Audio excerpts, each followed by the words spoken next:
So most people, when we start talking about bias, they're thinking about explicit bias, thinking about overt racism, overt homophobia, sexism, whatever. Implicit bias is a product of our natural cognitive processes, how our brains work, how we're wired, the split-second decisions that we're making we're not even aware of. And we infuse onto that what's going on in our social world, what's the waters that we're swimming in. We are making automatic mental associations all the time without being aware of it, and what those associations are impacted by systems like racism and homophobia and transphobia. You know, I think that particularly when it comes to racism, I think nurses are more inclined to accept bias because we pose it as implicit bias, and we feel better about that, right? I think nurses are really tied to being good people, and anything that conflicts with that is difficult. My friend, Dr. Lisa Wolf, shared an article with me a couple of years ago from Dr. Evelyn Barbie. Dr. Barbie was a nurse and an anthropologist, and she wrote a paper in 1993 on racism in nursing. And Dr. Barbie suggested that there were 4 things that kept nursing as a whole and as a profession, both organizationally and individually, from addressing racism. One was a preference for homogeneity. I think that's a human trait. We have a preference for people who look or have experiences like us. And so in unknowing, even with biases that are implicit, we can be gatekeeping and bringing in people who look like us. And I think that's one of the challenges we've had with having such a homogenous profession. Another factor that she describes as being problematic is that nurses are really tied to being empathetic. So part of our core values that we talked about, right, are being empathetic and caring for other people and treating everybody the same. And so when I teach somebody or I say to somebody, we all have biases. Your biases are causing harm. My biases cause harm. We are all contributing in some ways to racism, which is resulting in adverse health outcomes and in deaths at times. It's hard for people to take that on and say, I'm biased, I may be contributing to racism, when they're so grounded in and anchored to this idea that we are empathetic, right? So I think that creates barriers for nurses to be able to say, this is important work. I've got to do this work on myself. We have to really take care of this. It's one of the things that really concerns me is with racism and biases of other forms, people are dying every day. Black women and Indigenous women are 3 to 4 times more likely to die in perinatal and childbirth. And that's alarming. We know that the data is there. We know that people from various marginalized communities, but especially racialized communities, are sicker, are not treated to the same level as everyone else, and are dying prematurely. Just look at COVID. We had a situation of scarcity, and who got left out?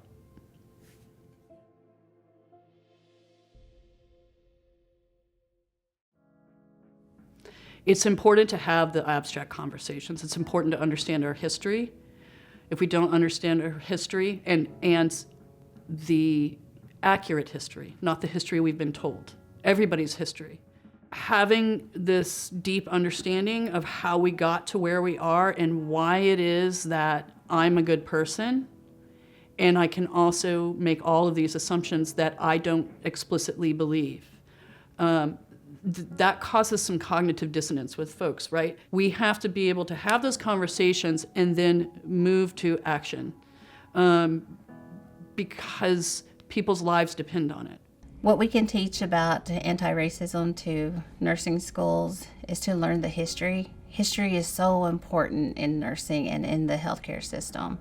I believe this has affected the Native population because if our nurses don't know the population they're serving, how are they going to serve them well? If you don't understand about the eye contact, if you don't understand about families, If there's a woman, usually there's a woman that speaks for the family members. It's just knowing the dynamics of the family, who's the one that you're going to go to do the education with them so they understand, because they're the caregiver. All of this is all important when taking care of Native families. It all goes back to all the data and the research that we see today. It's all negative. It's all negative for Native populations, and we don't hardly see any of the good. And that's what we're trying to change. We want our people back to the way they used to be before colonization. They were healthy, strong people. And that's just the point where we want to get our people to. I think I can teach them how to engage with Native populations by providing the resources, also by storytelling, sharing my story to help them understand, to have that compassion, to have an idea of those communities they're serving, especially Indigenous populations. Because that's how we're going to get rid of racism, is to learn about each other, to show the humanity from one another to one another, just to encourage that healing, to have that compassion and love and understanding whenever we take care of each other. To make change, we have to go to the heart. We have to get to the heart. Because people have their ways they believe, people have their biases.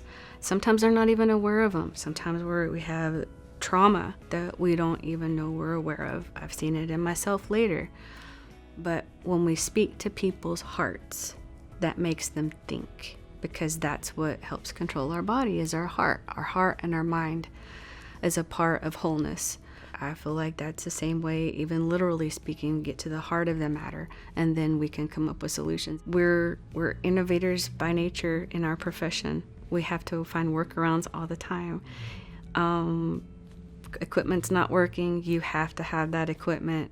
You run around to find it. You ask questions. Where do I find this? Where do I get this? Nursing is that way, so it's just like we should be open-minded to hear suggestions all the time, because it's always changing, it's always evolving, just like life around us is always changing, always evolving. So we can't set in stone, okay, this is gonna work for all of this. No, this will work for this period in life.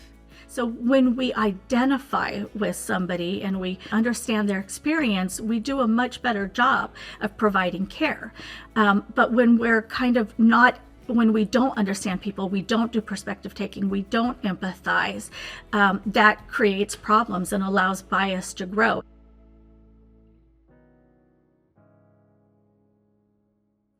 Interrupting bias is really something that is very hard for nurses. So depending on what I'm teaching, I really think that people need to have a baseline. So you have to understand something. You have to understand what bias is, what it looks like, how to recognize it before you can work on disrupting. Nurses are afraid when they're doing the work and they see that bias is happening, like, how do I approach that? Like, how do I approach with the ER doctor that they're being biased? And so I try to give some suggestions. Like, one thing I think works for everybody. I teach it to nursing students who are definitely on the low end of the power equation, new graduates who are afraid to speak up, is simply to say, I noticed that this patient's not getting the standard of care for XYZ, whatever they're there for. Is there something unique about this patient I should understand? Because that allows the person who is driving the care or who is responsible for that patient to say, oh, I am treating them differently, and why am I treating them differently? Now, they may know it may be explicit bias for them, but it may be implicit bias, and it's kind of a harmless way to be able to say, hey, I noticed something is different here, and give a chance to pause and be able to address that, because we don't know how to say to somebody, and we don't want to make people defensive or hurt people's feelings. So we all have biases. I have biases. I know I have an explicit bias that I am uncomfortable taking care of people who are intoxicated. It makes me feel uncomfortable, right? And so we have to be aware of that. And we have to get to a place where it's not comfortable for nurses, for healthcare providers to use derogatory language, to use biased communication, to not provide the standard of care. And right now, because it's normalized and even people who think it's wrong are not speaking up, this is a role and responsibility for nurse leaders. We have to set policies and standards, because I'm not going to change everybody's heart that I teach. everybody I work with, I'm not going to change their heart. There will be people who are explicitly racist, who are biased, and they are not going to change who they are. But what we can do is make it very uncomfortable for them to behave that way. We have talked about diversity and the need to address social justice in nursing since I was in nursing school, and nothing has really changed. And the reason is because it relies on people to say, this is important and I'm going to do it. So now I'm happy to see Joint Commission, nursing accrediting bodies, other professional organizations coming out with statements and standards and expectations. So I think that we have to make people uncomfortable. And frankly, even that group that has the potential to learn, is interested in learning, wants to create change, they have to be uncomfortable too, because they have to feel and understand the harm that is actually happening.